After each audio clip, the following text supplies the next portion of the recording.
Good evening, friends and colleagues, ladies and gentlemen.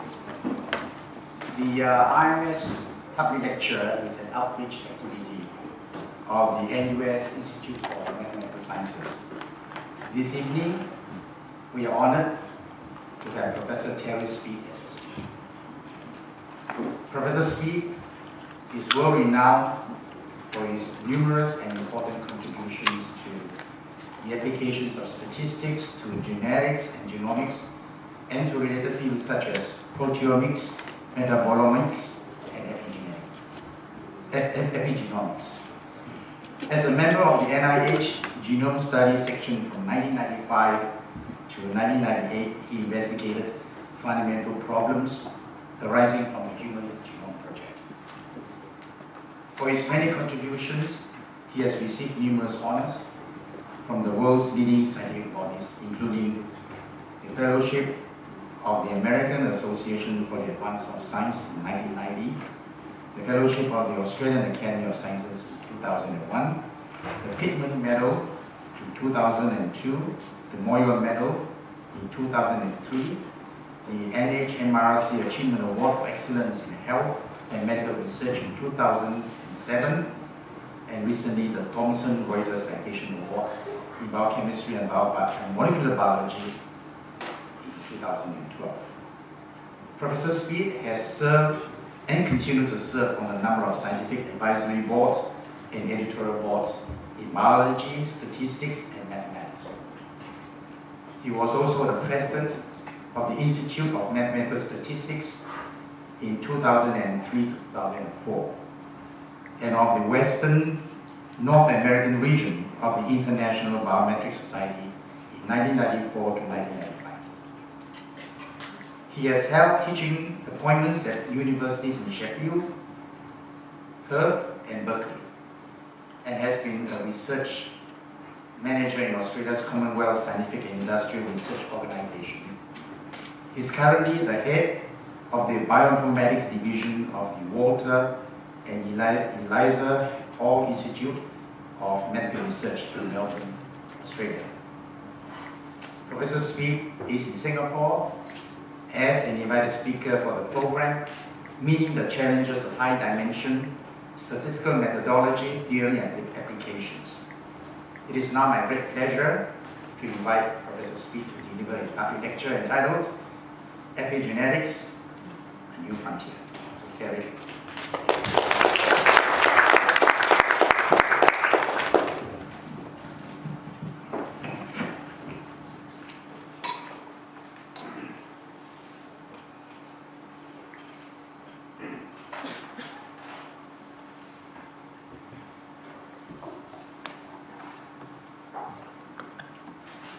Thank you very much. Lewis, is this working? It is working. Thank you for your kind words and, of course, for the invitation to speak here. And we'll have some pictures pretty soon. So let me see if I can get one right now. Oops, let's wait again. Okay. We'll get there. Be patient. Okay. Now let me switch this on. Yeah, so that's my title. Excellent. These are my two institutions, University of California, Berkeley, and Walter and Eliza Hall Institute of Medical Research, there. And if you look closely, that's Fiat Lux. And if you look even more closely, that says, Let There Be Light. So I'm pretty lucky to be in two institutions that share mottos. I'll try. So this is my title, A New Frontier. And of course, you can never speak about old things anytime, so we always have to be hot and new. So what does new mean? Well, depending on your choice, new could be 70 years old, 40 years old, or 10 years old. And you'll see the significance of these dates in due course. So this is going to be a talk where I try to get to the possible applications of the mathematical sciences in this field. But as you could imagine, it's rather hard to explain how to apply the mathematical sciences to a field unless you explain what the field is. So my plan, that's a test, my plan is to tell you why I'm talking about this and to spend quite a bit of time saying what epigenetics is and why you might care about it. And then I'll get to the data, perhaps, and maybe some of the mathematical and statistical challenges. It's quite likely that we kind of stop around about there. I hope that this talk will be mildly interactive. And by mildly interactive, I mean I pose questions to the audience and I refuse to continue until I get at least one answer. And my first question is this. Who will explain to me the difference between genotype and phenotype? Now, of course, if they're young, unself-conscious people, fine. You just put up your hand and I say, thank you. And if you're all self-conscious, well, I don't need to finish that sentence. Thank you. Be loud. I think the genotype is the genes, and the phenotype is actually a physical manifestation of the genes. Sorry, say it a bit slow. I think the genotype is the difference in the genes within individuals, and the phenotype is a physical manifestation of the genes. Physical manifestation. That sounds pretty good. Okay. Anybody like that's? I'll say that's pretty good. I won't say it's perfect because a gene is a gene, right? Maybe we need a little refinement on the notion of a gene. Anybody like to refine that definition before we move on? Nobody. Yes, thank you. Is it DNA sequence? That sounds good. So what you're saying is we maybe have to be a little more specific, particular details of the gene. And of course, I guess you know very well, but you didn't say, different genotypes can give different phenotypes. Right, so I was looking for the word genotype rather than gene, and DNA sequence is good. Thanks. So you passed the first test. Later, I'm not even going to pose the question on my slides, I'll just ask it. Okay, so why am I talking about this? Well, 5 years ago, a lady walked into my room and said, I want to show you some slides. And those slides were, that's the name of her file, 17th December 2007, Statistical Challenges in Epigenetics. So I sat there and listened, and if a person travels interstate to see me and present slides, I had to do it. So we've been interacting since then. The field is growing rapidly, so partly I give these talks, not only to tell you what epigenetics is, but to try to encourage you to join in, because we need help. All right, so naturally, I hope the first question on your mind, if you don't know already, is what is epigenetics? And, well, like everything that's important in this world, it's sort of hard to say. So here's epi. I'm sure you all know your Greek, and you know that epi means above, on, over, nearby, or upon. So it's above, over, nearby, or upon genetics. What is genetics? Well, I guess it's the science of genes, hereditary, and variation. So now we know, right? Whatever genetics is above, on, over, nearby, or upon. So I guess this doesn't help very much. So the thing that a mathematician would naturally do if you try to illustrate a concept is to give examples. So I'm going to give you 4 examples. Here's the first one. That's a selection of mice. And we could think about genotype and phenotype, as you very kindly helped me do. These mice have identical genotypes. They're called isogenic mice. Do they have identical phenotypes? I see some nods. Very good. You have noticed that they're different coat colours. Okay, so would you be surprised to hear that this is an epigenetic phenomenon? Good. Here is a tortoiseshell cat. I don't know how familiar you are with tortoiseshell cats, but they have hair, and you can see that the colour of that cat's hair is not very uniform. These tortoiseshell cats are always female, and I won't go into the details, but basically the variegation in the colour of the cat's fur, or the cat's hairs, or coat, as they say in the technical terms, is an epigenetic phenomenon. I'm sure some of you have heard about bees, and even queen bees. Queen bee in English is a kind of shortcut for a certain type of female. Well, here we have a queen bee embryo, or the larva developing within a pool of royal jelly. Who takes royal jelly when they get up in the morning? Nobody. Oh, that's gone out of fashion. Royal jelly is fantastic stuff. It will take a young bee, like something that could become a worker or a queen, and it will make it a queen. The rest, after a certain time, they stop eating the royal jelly and they stay as workers. and they don't lay eggs, and the queen lays thousands of eggs. The queen gets big and fat, lives forever, almost, in bee terms, and the workers don't lay eggs and don't live very long. That's the females. Of course, the males, the drones, are not even worth mentioning. All they do is a bit of work.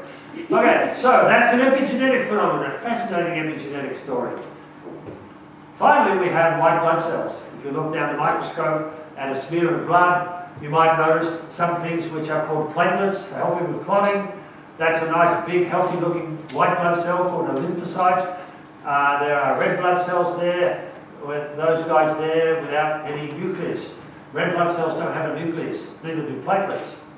So, we have some different sorts of cells. Now, I'm sure you know, if you have a nucleus, the DNA in all of those nuclei is the same. So, identical genotype, different phenotype. That's the story. So, I've essentially told you what epigenetics is all about. It's somewhere between genotype and phenotype. And we need to learn a little bit about it and some of the mathematical challenges if I have time. Okay, the best example of epigenetic changes is the process of cellular differentiation. We start off with one fertilized egg if we're dealing with more or less ordinary organisms, and that develops, of course, into many, many different cells. But in general, with a small number of exceptions, the DNA is the same. So all of these cells have identical genotype. So no wonder that's a good example. Here's a picture I like very much because of my institute in Australia. A lot of people study cells, blood cells. So we start off here with a hematopoietic, read blood, stem cell. And it has a self-renewal capacity and a differentiation capacity. Multipotential progenitor, myeloid, lymphoid, granulocytes, macro. And right down here we have what's known in the trade as terminally differentiated blood cells. They stop when they're macrophages or erythrocytes, also known as red blood cells, platelets, megakaryocytes, B cells, T cells, natural killer cells, so on. All of these guys start off with the same DNA and end up with the same DNA, apart from a small number of exceptions that the professionals will know. Okay, I'm going to mention T cells later, so that's why I wanted to indicate them. So they're down that route there, lymphoids, B cells, T cells, NK cells. Alright, so getting a bit of an idea about what epigenetics is, I hope. So here's the 70-year-old definition of epigenetics from C.H. Waddington, the branch of biology which studies the causal interactions between genes and their products, typically proteins, which bring a phenotype into being. We start off as a single cell with our DNA.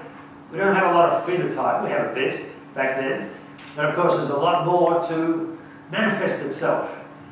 And Waddington's idea was to call that epigenetics.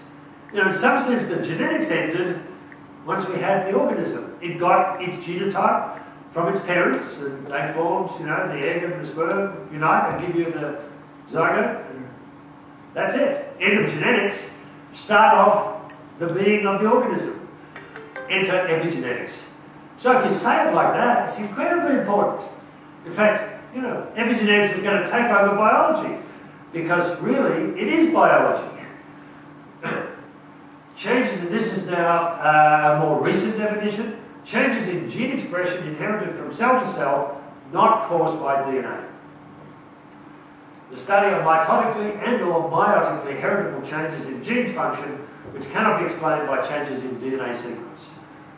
So, a few more or less contemporary, they were 15, 20 years old. The structural adaptation of chromosomal regions so as to register, signal, or perpetuate altered activity states.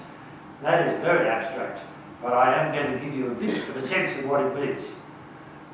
Now, the roadmap on epigenomics is a project of the National Institutes of Health in the US, where they are putting serious money into epigenetics, so we should know what they're talking about, particularly if you want to chase some of that money.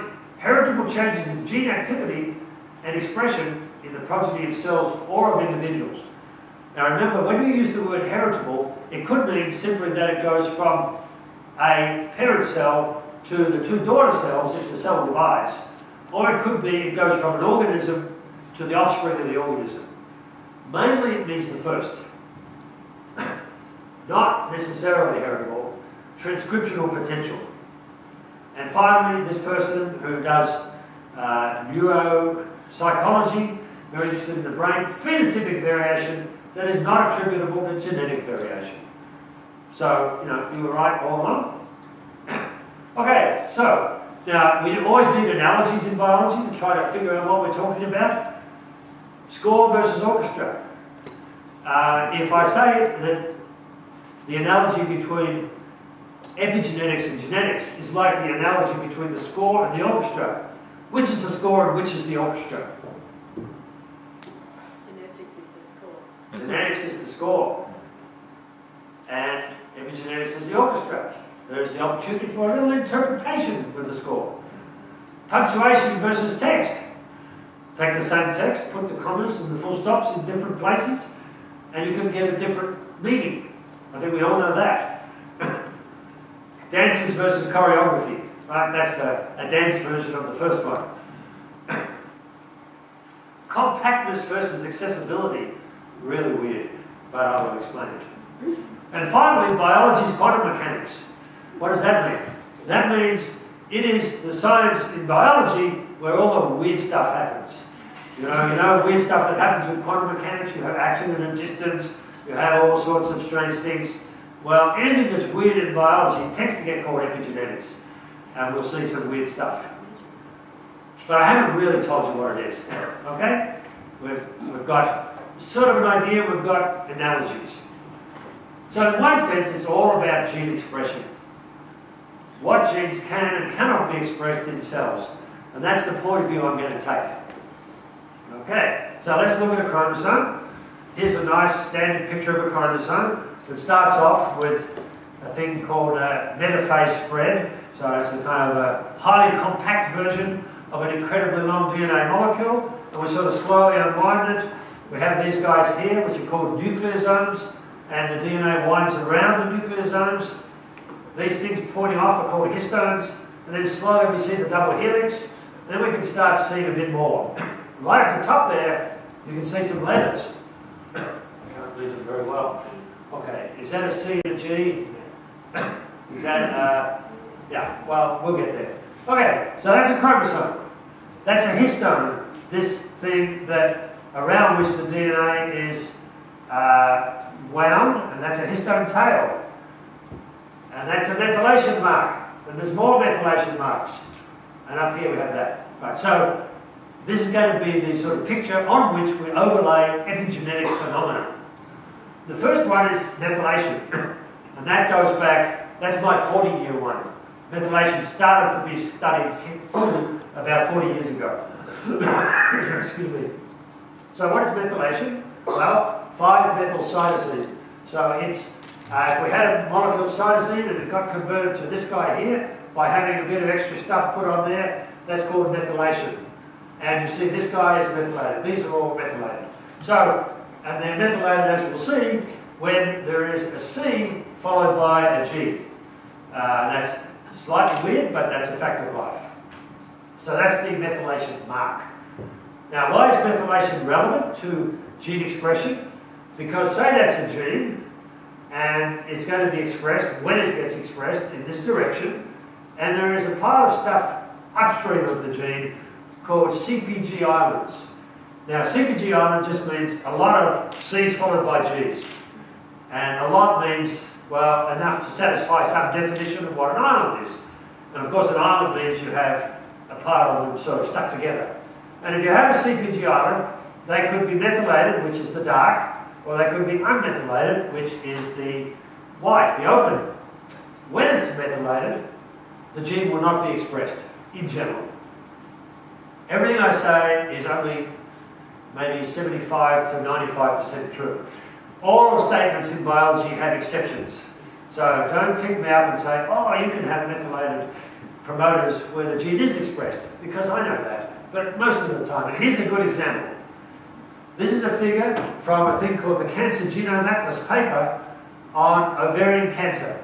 And every dot is a ovarian, or it's a piece of data from an ovarian tumour. And along the horizontal axis, we have some measure of methylation. I didn't put a scale, but it's on a 0 to 1 scale. And on the vertical axis, we have a measurement of expression, gene expression of a particular gene, namely RAB25, which we don't need to care about what it is. And what we can see is more methylation is lower expression. This is a kind of a relative expression relative to the average. This is just a collection of about 500 ovarian tumours, and in each of those you can measure the expression of this gene. And you can see, you can also look at the methylation in the promoter upstream of the gene. And you can see that generally speaking, more methylation is less expression. As a sort of honesty, not every picture looks that good. Right, this is selected from hundreds of pictures that I could have to show you a nice negative association. Sometimes it ain't so good. But the idea is clear, that in general, methylation in the promoter region, and it is quite often the case that CPG islands are in promoter regions of genes that will stop the expression of that gene. This is relevant to cancer, as we'll get to. Now, let's look at the histones. This is another schematic for one of those little guys, nucleosome, and the tails hang off. And the point of this slide is that there are various things that could happen to the tails. In fact, a lot of things could happen. Molecules, these are amino acids in the exposed tails, could be modified in several ways, and there are quite a lot of candidates for modification. And we'll just call those histone tail modifications. Acetylation, methylation, ubiquitination, simulation, and phosphorylation.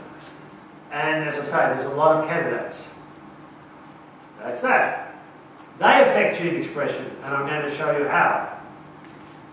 So, in general, DNA is tightly wound up around the nucleosomes, and not only is it wound around the nucleosomes are wound around each other. So the whole thing has got to be compacted so it fits inside a cell. Because this is actually a very long molecule, and there's not a lot of space inside the nucleus. So this is one that is very tightly packed, and this is one that is quite open, relatively. Euchromatin means good chromatin. Chromatin is just a word for this DNA protein complex, because these roundy things that are schematically made as little cylinders there are made up of these histone proteins. So if you see the word chromatin, it means just DNA and protein sort of glommed together. Open, closed. And of course, if there's a gene in there, it's going to have trouble being... Sorry, if there's a gene in there, it could be expressed if there's a gene in there. And you see, we've got all these little marks here. So, here are sort of typical marks. This is one histone tail, H3, and you see here is 9, and it's acetylated. That's lysine K at position 9, and so on. So there's a lysine in position 14, acetylation, and the red guy is a methylation mark. So you can see, and this came out in 2001 in a paper called Translating the Histone Code. Whenever mathematicians see the word code, they get excited. So, and that is certainly the case here. This paper elicited quite a lot of people wanting to crack the code, of course. So, and here's another version of it, euchromatin like this. Things are kind of open and the gene can be on. Whereas heterochromatin, the gene, everything is closed and the gene is off because it's all sort of wound up. Now, sadly, this was like 11 to 12 years ago. It's not quite simple. The picture is now out of date. The business of open and closed is not only determined by the little marks hanging off the histones. There's more to the story, which the previous decade. So I have to mention in passing something fairly complicated, but it's another code. Now it's called the chromatin regulation code, or understanding the words of chromatin regulation in this Cell paper 3 years ago. Now I'm not going to explain this basically, but in detail, but basically it's about a chromatin regulation complex which has many combinatorial possibilities. The number is up there, 288 for this guy, and 48 for this, and 7 for that, and 60 there. So, ways of putting these blocks together to modify the chromatin.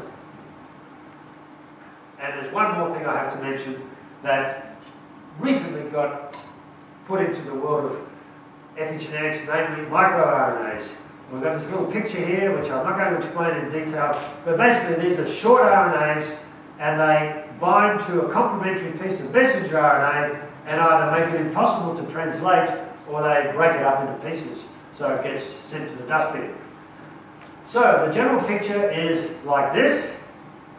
This is now from the cover of a book on epigenetics written 5 years ago by a collection of eminent authors. So they have the DNA molecule here and they have all the players just schematically indicated. The non-coding RNA, such as my microRNAs, they're the tails of the histone, which could be modified, they're there. The DNA could be methylated, that's there. And all that blob there is a chromatin remodeler. So I know this is hopelessly abstract, but these are the players.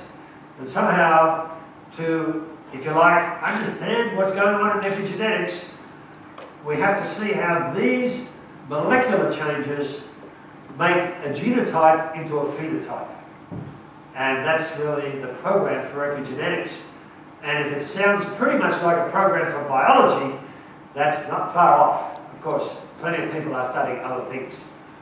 So, why should we care? Well, firstly, we do care. I need some evidence that we care. Not just me, but the world. Well, here's the evidence.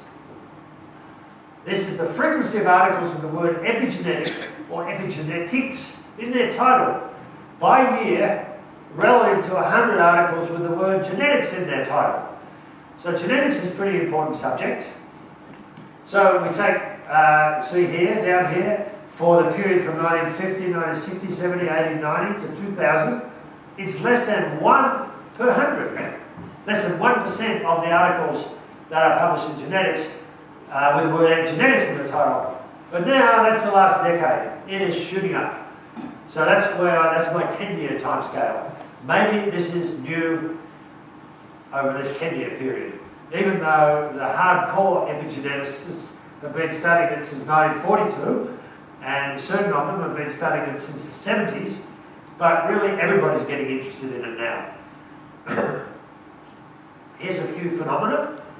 I'm not going to explain what they are, but these generally fit into the category of biology's quantum mechanics. Weird stuff that happened that did not fit Mendel and our understanding of Mendel, say, as elucidated by studies of Morgan and other people in the 20s and 30s, where we thought we figured out what genetics was. Position effect variation is one. Transposons, or their silencing, McClintock, who discovered transposons. X chromosome inactivation, that was what gave us the cat with its variegated fur. And finally, imprinting. We certainly learned from when we learned genetics and we learned about Mendel that if it's a diploid individual, there's 2 copies of every, let's say, transmissible unit, one from the mother, one from the father, and the idea is you get one at random. And what you don't get told is that most of the time, but not all of the time, it forgets whether it came from your mother or your father. But sometimes it remembers. And that's what's called imprinting. That is, you can have a different phenotype. Say you're going to have an A and a B at one particular locus. You can have a different phenotype if you got the A from mum and the B from dad than you would if you got it the other way around. Okay, so parental origin matters occasionally, and that's imprinting. And again, it's an epigenetic phenomenon. So, as I say, these are the weird stuff. More recent phenomena: the role of DNA methylation and epigenetics, stem cells, cancer, and aging. All terribly important things. Cancer, obviously, aging. Increasingly, as you get older, you get more interested in aging. And it's, you know, if a cell is getting a bit old, its DNA is not changing in general, but it knows it's old. And that's an epigenetic phenomenon. Tissue specificity, already touched on that. The different blood cells. How do you know you are a white blood cell rather than a red blood cell, rather than a little platelet? Well, epigenetics. Cellular memory. I haven't really talked lineage-specific silencing. That's part of going down these paths. We now have another question time. Who won the 2012 Nobel Prize for Physiology or Medicine? Silence. Give me a hand and then you can say it loudly. Thank you. Yamanaka? Okay, that's a pretty good acronym. Do you think you want to tell everybody else what it means? IPS means induced pluripotency of the stem cell. Okay. Now, is this answer full and complete? The whole truth? No, we have another piece of truth to add, do we? I've just been in England about walked past a certain institute named after a certain person. Thank you. Right. Okay, here they are. Okay, 2 people together shared this Nobel Prize. John Gurdon and Shinya Yamanaka. Next question. Well, you've half answered it. Maybe you need to be more explicit or someone else. You just said IPS cells. What about it? It managed to induce epigenetic changes for somatic cells back to stem cells. Okay. Everybody hear? I think we kind of know what a stem cell is, right? I had in my picture of the differentiation of hematopoietic cells, right at the beginning, there was a hematopoietic stem cell that renewed itself, but some of its progeny went on to become something different. But you had to have the guy at the top who could keep making more so we could make lots of what we need. You know, we need some B cells and some T cells and everybody else, so we need a guy at the top, a stem cell. And it was widely believed, well, for very, very many years, that once you sort of went a certain way down one of those paths, that was it. You stopped being a stem cell and you just had to keep going until you were terminally differentiated. And these guys showed that's not true.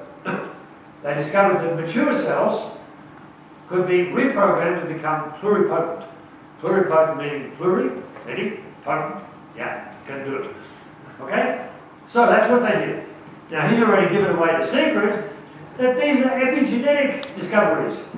Now I'm not saying epigenetics got the Nobel Prize for medicine this year, but it's kind of close to that.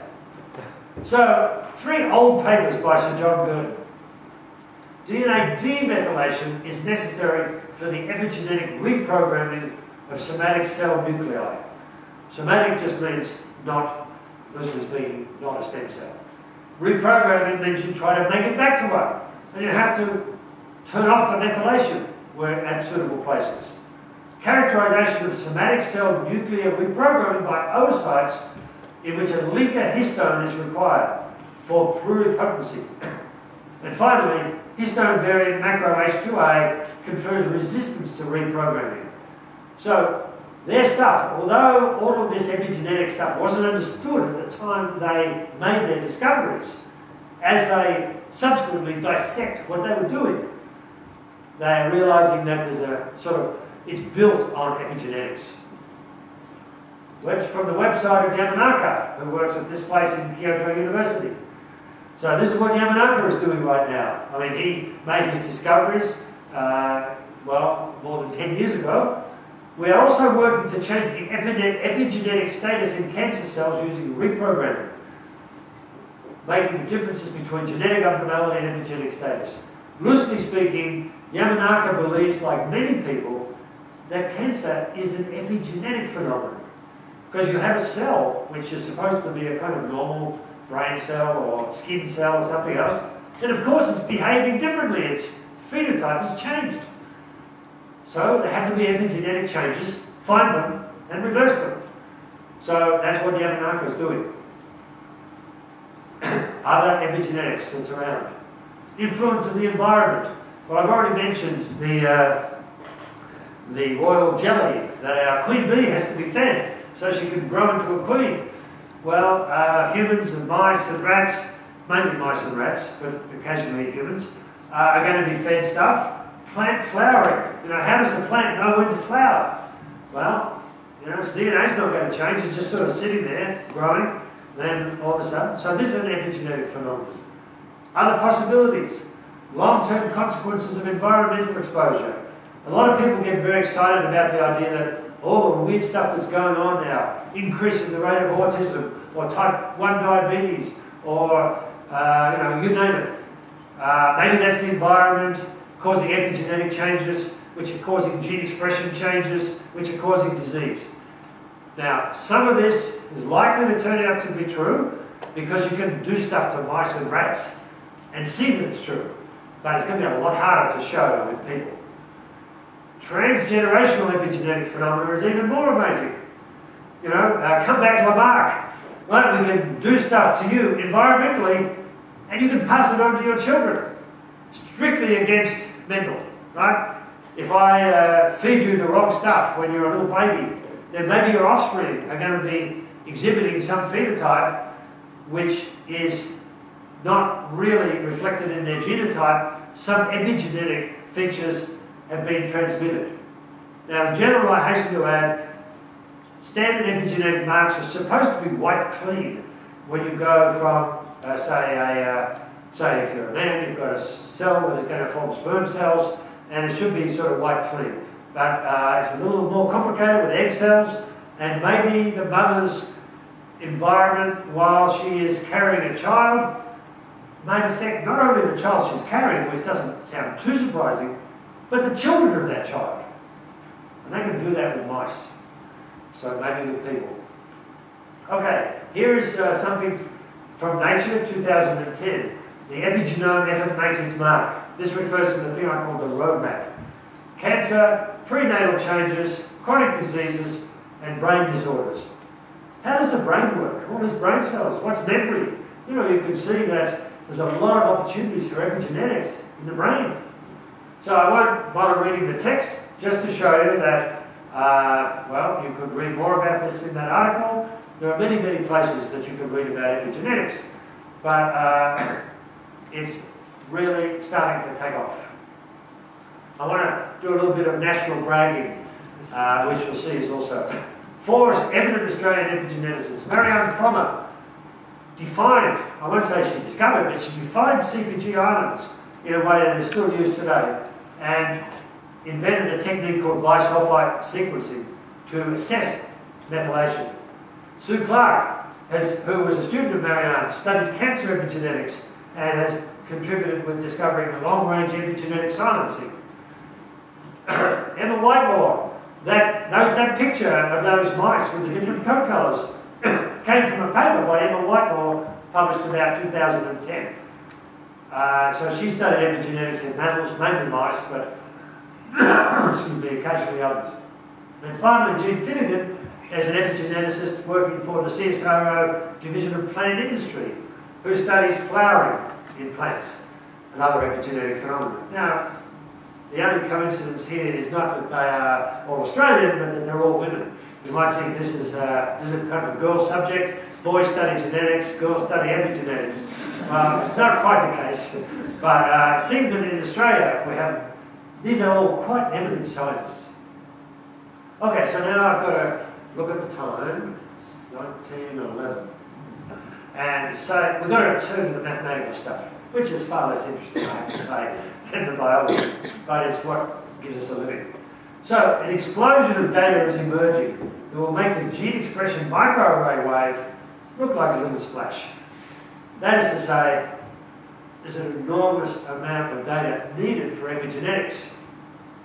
Now, one way to see that is very simple.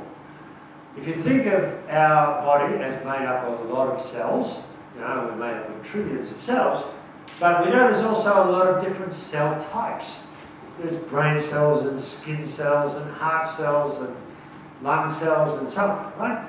Loosely speaking, we maybe have between 200 and 300 cell types. Okay? We have one genome, one DNA sequence in our genome. But each one of these cell types, I already showed you maybe 20 different blood cell types.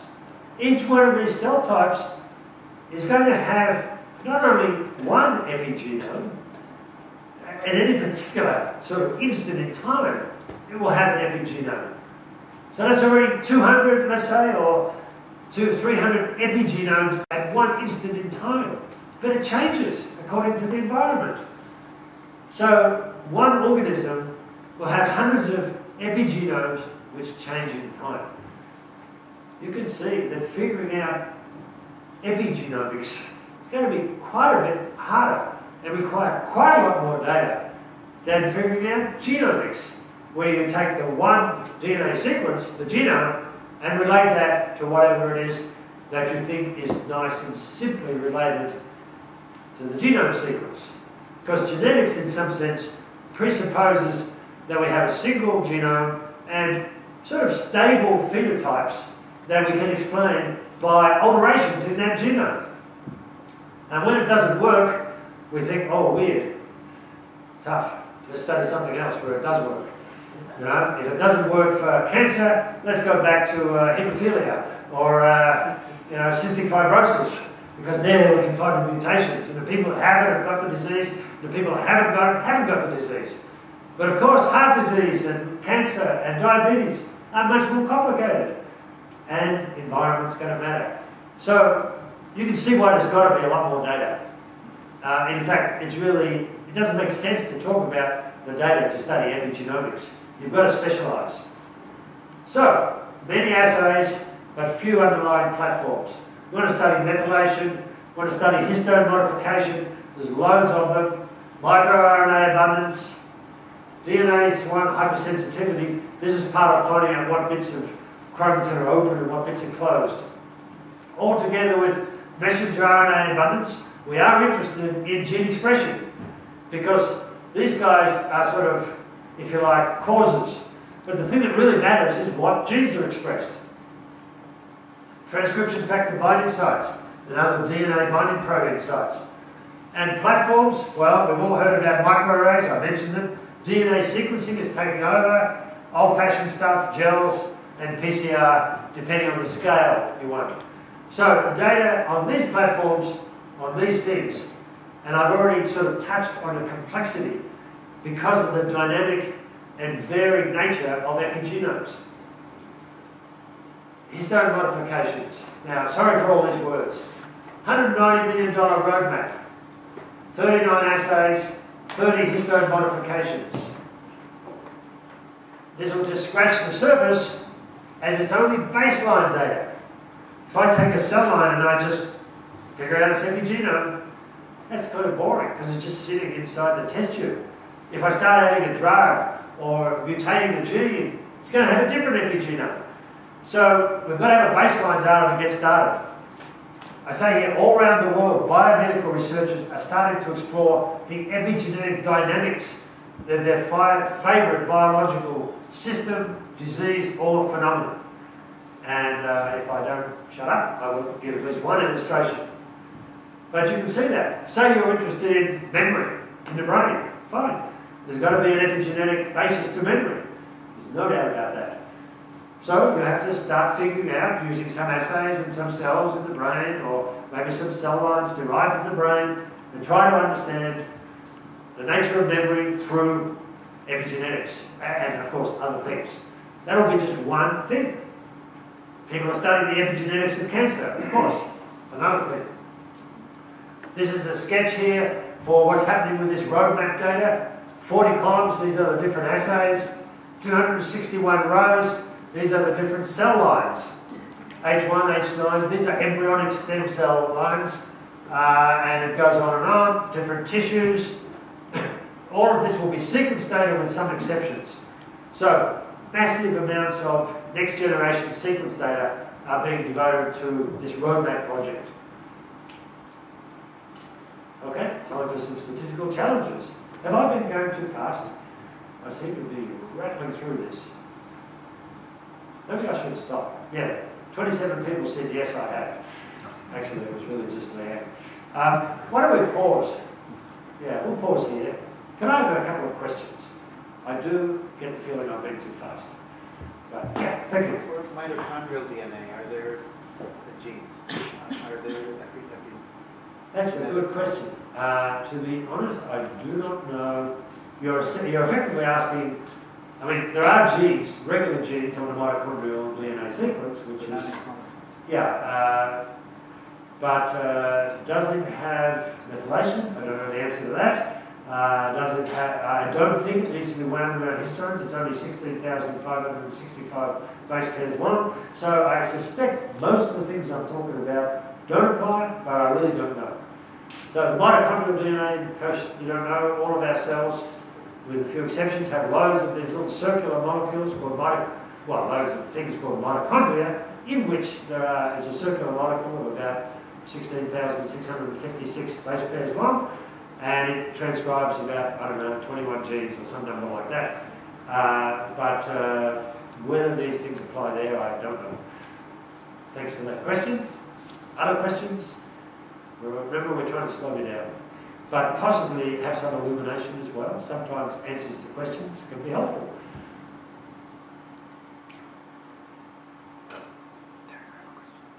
Young man. Does the euchromatin sometimes change to a hetero? Oh yeah, no. This is a dynamic process. Yeah. Let's think of it like this. You have your DNA tightly coiled. I mean, you saw that picture where it looks a bit like a cross, where the DNA, remember right back in my original picture of the chromosome, it was two things that kind of look like that. I described it as from a metaphase spread. So at a certain point in cell division, it gets extremely tightly condensed. And really at that point, nothing is going to be expressed. Everything is really tightly wound up. But then when you need something, which you often do, you have to make that region accessible. And that's the chromatin remodeling and the histone marks that open up bits that we can. But you don't open it all up and say, okay, you're open, everything can be transcribed, now you're closed, nothing can be transcribed. It is a dynamic process of things being open or closed according to signals that relate to what is required, what and where. Madam, young lady. Just to answer to the question, The mitochondrial question? regarding whether there's DNA methylation in the mitochondria, I just did a quick search. There's a DNA methyltransferase that translocates to the mitochondria, and there seems to be a 5' hydroxyl cytosine there. So it appears that there may be methylation, DNA methylation in the mitochondria. Okay. Yeah, so DNA methyltransferases are the guys that add the methyl mark to the CPGs and to other configurations. And you're telling us that there is a methyltransferase that acts on the mitochondrial genome. Yeah, Thank you. The power of having, spending all your time looking at your telephone rather than listening to the speaker. Well, now obviously you had to listen enough to get that question. Any further questions before one at the back and then one here? Yeah.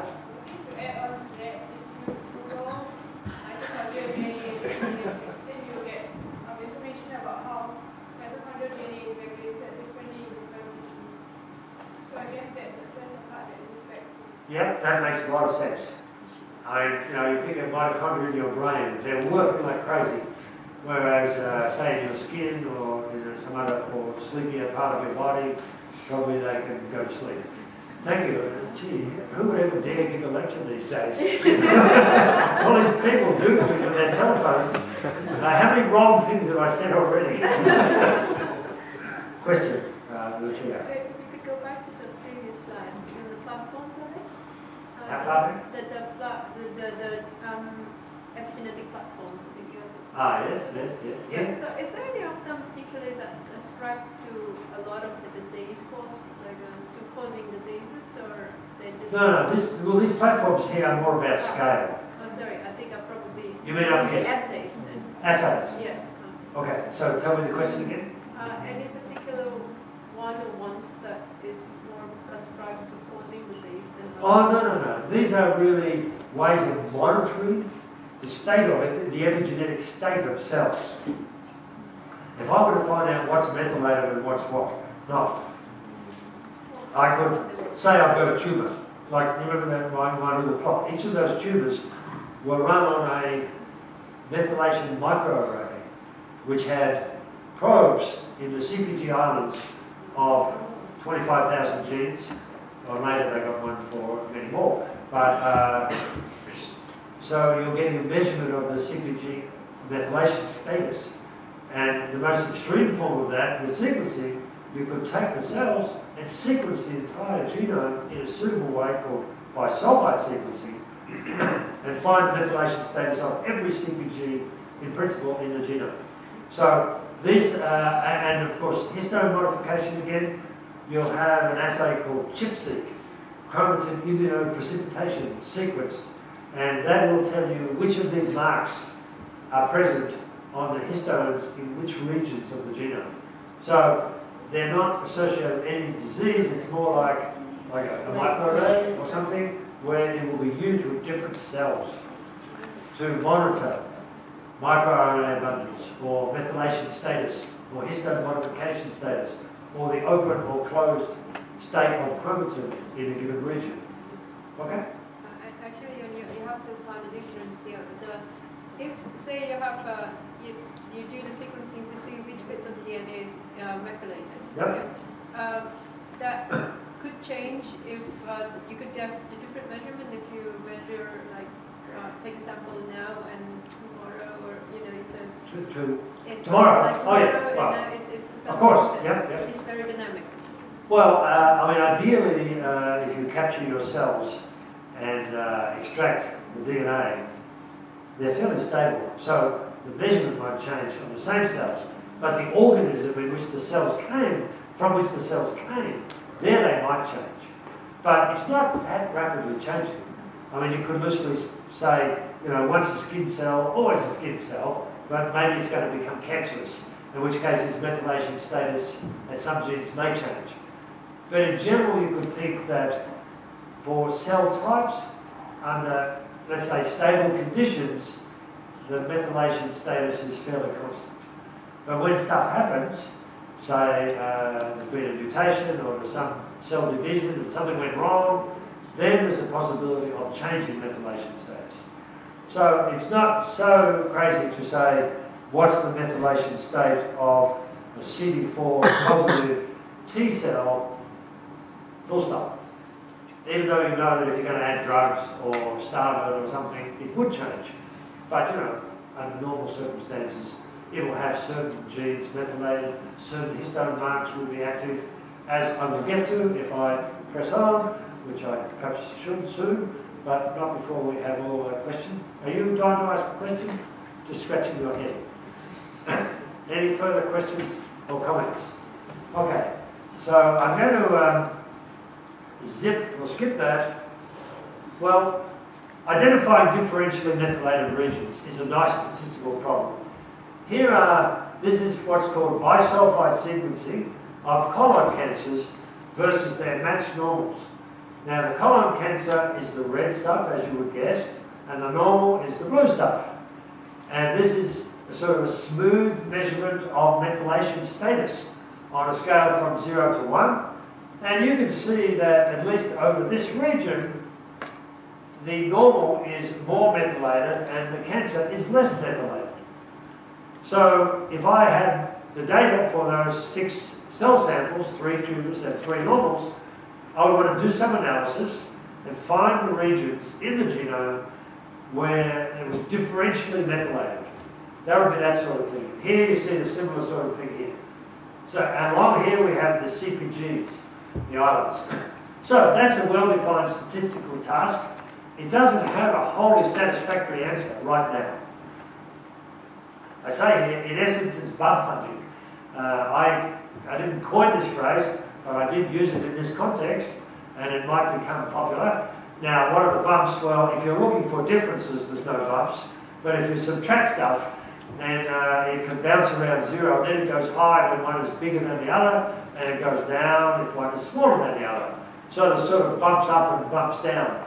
And hunting for bumps is actually a fairly standard sort of statistical problem, but here it has some extra features. We don't know where the bumps might be. So there's not a well-defined set of places you look for bumps.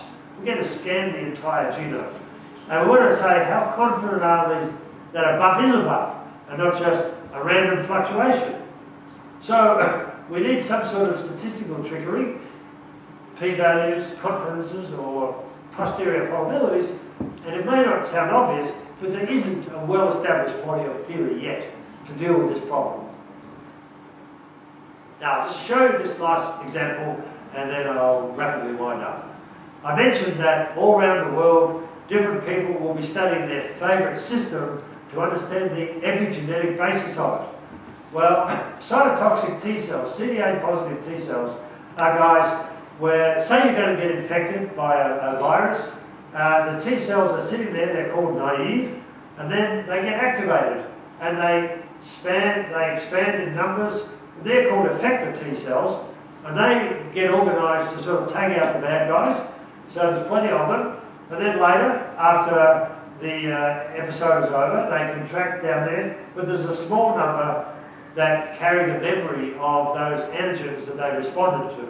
And they should be sitting there so that they respond a bit more quickly next time. So we have a collaborator who's looking at what's called chip-seq data, 3 different cell types, naive, effector and memory cytotoxic T cells, 3 histone marks, and polymerase II and expression data for resting and activated T cells. Resting just means what it says. Activated means you actually stimulate it with some bad stuff that makes things happen. Excuse me. So you can see that even, and why are we doing this? The aim is to get a better understanding of immunological memory. That is, this process where these cells remember what happened that led them there and why they are going to be better placed to respond next time the same virus or bacteria infects the cells. But you can see here we have to look at all 3 cell types. We've only looked at 3 marks. It could be that many, many more histone marks are relevant. I haven't even mentioned chromatin remodeling. This is a more complicated thing that we're not studying. And we have resting and activated. But actually there's time in there as well. So already we've got a pretty interesting problem.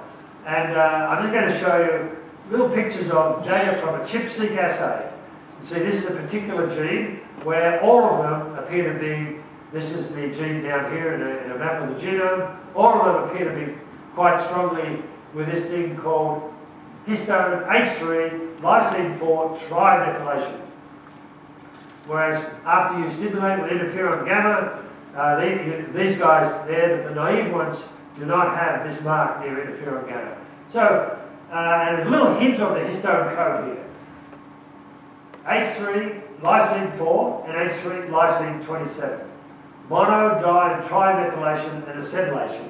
Remember I said there's lots of possibilities here, and I also said there's lots of possibilities here. Lots of places that you could have a mark changed. And you see, monomethylation in H3K4 is associated with activation of the gene, whereas dimethylation in H3K27 is associated with repression. Acetylation, you can see how a combinatorial possibilities arise here. And the general effect of some histone modifications around genes. Now, I say nothing is simple. I'm going to move along a bit now, because I really should wind up. I'll skip these pictures, and I'll skip the sample questions. Where is it heading? Well, here's a paper that came out a couple of years ago now. Comparative epigenomic analysis of mouse and human adipogenesis. That is the growth of fat cells. And this is a picture from their paper, where they are looking at 6 histone marks and a transcription factor and a thing called an insulator and 3 time points. And this is just a snapshot in one region of the genome. So this list could go on. It's only 6 marks. There could be 66. And we don't really know how many we need to understand to figure out adipogenesis. And of course, we've got a whole genome of each. So you start to see the scale in which this data is going to arise. Challenges in figuring it out. Large number of combinations of different modifications. Confounding effect of sequence-dependent. These sequences in the genomes may change as well. We only ever have a limited amount of data. Even though the amount of data looks massive, it is still a tiny fraction of what could be relevant. And then there's a biological truth that everything interacts with everything. Well, see here I've mentioned methylation, histone modifications, chromatin remodeling, and small RNAs. They don't just do their stuff independently. They interact in sneaky ways. So it's complicated. What can be done? Well, the solution must be, in my humble opinion, to understand the biology, plot and study the data, use the biological knowledge we have to the maximum extent in analysing the data, and along the way we will be developing some new analytical methods, which is the thing that excites many of my colleagues. I mean, ideally you like the biology and the opportunity to develop new methods and to apply existing ones. And that's it. I have a pile of collaborators I need to thank who have helped me get to where I am today on epigenetics. And of course, I hope you found it mildly interesting and will ask lots of questions. Thank you.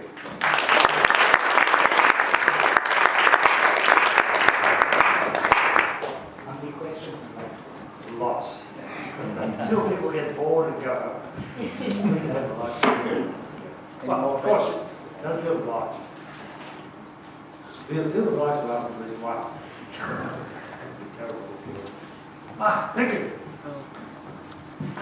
From your study of the cytotoxic T cells, Yes. what do you think at this point makes up, the epigenetic? What parts of the epigenetic makes up the memory? What parts of the epigenetic makes You up? know, to be honest, I can't answer that yet. We're still midway between analysing the data. We have a few ideas on interesting phenomena with particular genes. Maybe I won't waste a lot of time, but let's just go back a little bit to something that I skipped. Here are the sort of questions we're asking with our data. How do gene expression changes between the different cell types correlate with histone marks? Right? So that's already not such a simple problem. In particular, which marks are present in genes that are upregulated on stimulation? You know, we try to see if we could predict that if you stimulate these cells, then this is going to go up, say, in the transition between a naive and an activated cell, and maybe go up or down as they move to the memory T cell phase, which are bivalent. There's an interesting concept of bivalency, that you can have a repressive and an activating mark simultaneously. And then when you go to change, you could lose the repression, leave the activation, you can lose the activation. You know, there's subtle things like this to figure out. Can we make quantitative comparisons? This is also an issue. So we're in the process of doing all this. So I honestly don't have a snapshot answer for you, much as I'd like one. We're going to write the paper very soon. I've got a lot of pressure on me to finish this, but it's tricky. Are you interested in T cells? No. Just in general. But you see, that's the type of question, right? Yes. So hopefully that's helpful. Maybe it's more important to understand the question than to know the answer. I hope so, because I don't have any answers.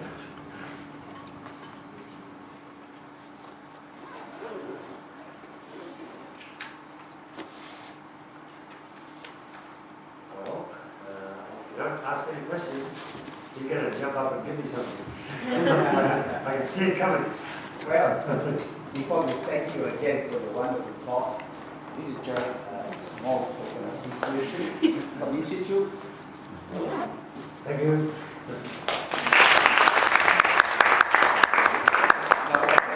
This is the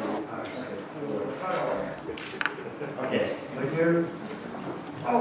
So let's thank Professor Gary Speed again.